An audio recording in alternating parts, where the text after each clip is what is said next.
Mateus capítulo 6, versículo 5.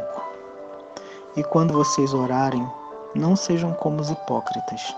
Eles gostam de ficar orando em pé nas sinagogas e nas esquinas, a fim de serem vistos pelos outros. Eu lhes asseguro que eles já receberam a sua plena recompensa. Mas quando você orar, vá para o seu quarto, feche a porta e ore a seu Pai, que está em secreto. Então seu Pai, que vê em secreto, o recompensará. E quando orarem, não fiquem sempre repetindo a mesma coisa, como fazem os pagãos. Eles pensam que por muito falarem, serão ouvidos. Não sejam iguais a eles, porque o seu Pai sabe do que vocês precisam, antes mesmo de pedirem. Vocês orem assim: Pai nosso que está nos céus, santificado seja o teu nome. Venha o teu reino, seja feita a tua vontade, assim na terra como no céu.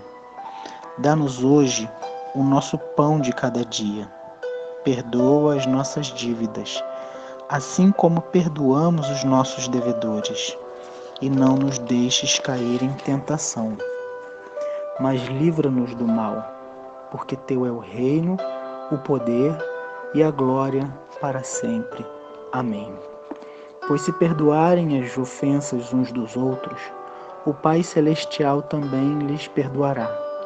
Mas se não perdoarem uns aos outros, o Pai Celestial não lhes perdoará a ofensa. Jesus, no momento em que ele nos ensina a orar, ele pressupõe que a oração já é dever do crente. Ele diz: quando vocês orarem, não se vocês orarem. E nesse ensinamento sobre oração, ele vai dizer duas coisas a princípio. Primeiro, que nós não podemos ser como os hipócritas. Hipócrita é aquele que usa uma máscara, aquele que aparenta ser uma coisa que ele não é de verdade. Então, no momento da oração, Deus exige de nós verdade, que sejamos verdadeiros. A segunda coisa que ele orienta a gente no início, no versículo 7, é para que a gente não fique repetindo sempre a mesma coisa, que era uma prática dos pagãos.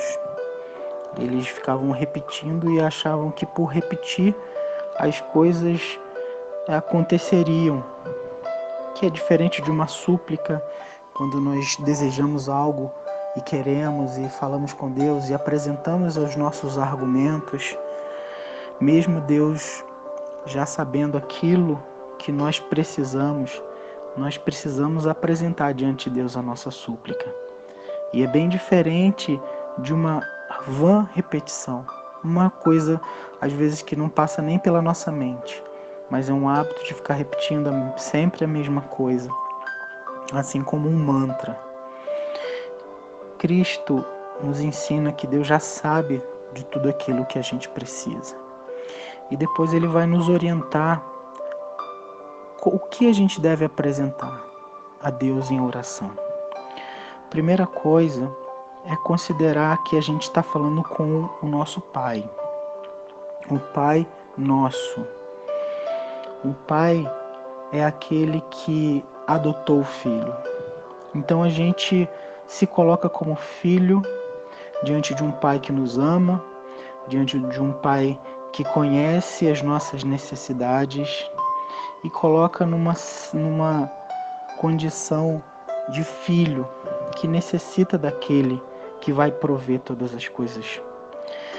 A gente considera que ele é único e entra nesse momento de oração falando: santificado seja o teu nome, apresentando a ele a nossa adoração. Nós oramos a Deus também pedindo que o reino dele venha. Nos colocamos como filhos e que cumprirão o ide de Deus, clamando a Ele para que venha o reino dele sobre essa terra. Pedimos a Ele também que seja feita a vontade dele, assim na terra como no céu. A vontade dele já está sendo feita na terra, por meio daqueles que já foram recolhidos, por meio dos anjos, mas existe uma vontade de Deus. Muitas pessoas apresentam as suas orações diante de Deus, dizendo: Senhor, eu quero isso ou eu quero aquilo, faça isso ou aquilo. Mas é importante a gente entender que Deus tem uma vontade para a vida de cada pessoa e para a sua criação no geral.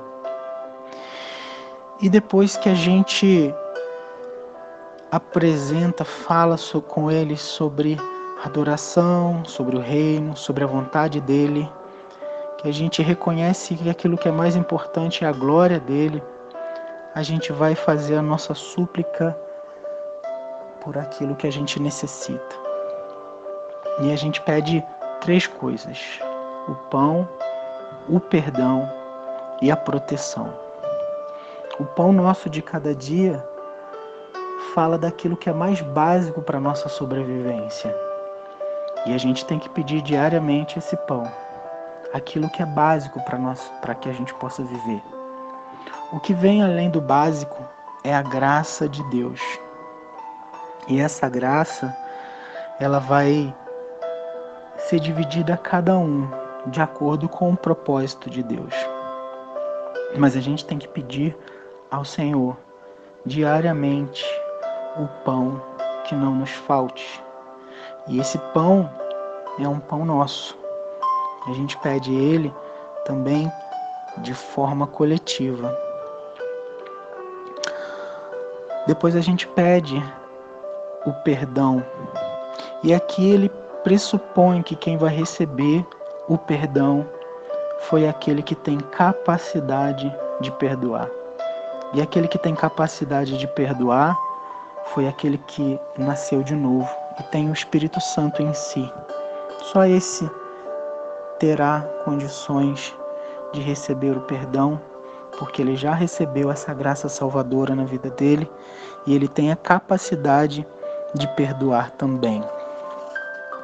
E depois ele pede a proteção, para que nós não caiamos em tentação e para que nós sejamos livres de todo mal. O mal aqui representa as tentativas de Satanás em nos levar ao pecado, em nos levar às práticas que não glorificam a Deus. E ele orienta que a gente peça ao Senhor que esse mal seja colocado fora da nossa vida. É o que nós precisamos pedir também. E ele encerra dizendo que o poder do reino e a glória é para sempre. Amém. No versículo 14, ele vai lembrar que se nós perdoarmos as ofensas uns dos outros, o Pai Celestial também vai perdoar as nossas ofensas. E lembrando aqui que quem pode fazer essa oração são aqueles que nasceram de novo e já foram cheios do Espírito Santo de Deus para a salvação. Um grande abraço, até a próxima.